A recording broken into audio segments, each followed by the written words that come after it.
একই পজিশনে কাজ করেন, অর্থাৎ আপনি মনে করেন অফিস সহকারী, আর আপনার অন্যান্য কলিগগুলো অফিস সহকারী, অর্থাৎ আপনাদের অফিসে টোটাল আপনারা 5 জন অফিস সহকারী রয়েছেন। এর মধ্যে 3-4 জন অফিস সহকারী অফিস শেষ করার সাথে সাথে অফিস ত্যাগ করে, কিন্তু অফিস আপনাকে এত কাজ দিয়েছে, এত দায়িত্ব দিয়েছে, আপনাকে আরও অতিরিক্ত 2-3 ঘন্টা কাজ করতে হয়, অর্থাৎ আপনি নির্দিষ্ট সময়ে অফিস ত্যাগ করতে পারেন না। এতে আপনার মনের মধ্যে কিছুটা সংকীর্ণতা কিংবা দুঃখ কাজ করে, আপনি অনেকটা কষ্ট পান যে অন্যান্য অফিস কলিগরা সঠিক সময়ে অফিস ত্যাগ করতে পারে, অন্যান্য কলিগরা যথাসময়ে অফিস ত্যাগ করতে পারলেও আমি যথাসময়ে অফিস ত্যাগ করতে পারি না।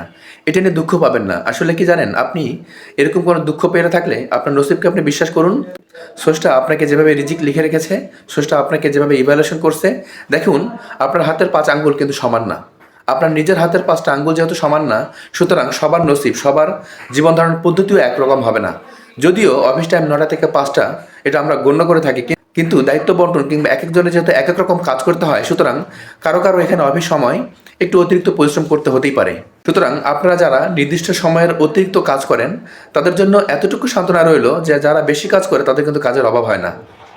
অর্থাৎ আপনার যে কলিগটা নির্দিষ্ট সময়ে, অর্থাৎ 9টা 5টা নির্দিষ্ট সময়ে অফিস সম্পন্ন করে অফিস ত্যাগ করে বাসায় গিয়ে বিশ্রাম কিংবা অন্যান্য কাজে ইনভলভ, তারা কিন্তু অন্য কোনো অফিসে গিয়ে পরবর্তীতে 2 ঘন্টা কিংবা 3 ঘন্টা অতিরিক্ত পরিশ্রম করতে অভ্যস্ত নয়।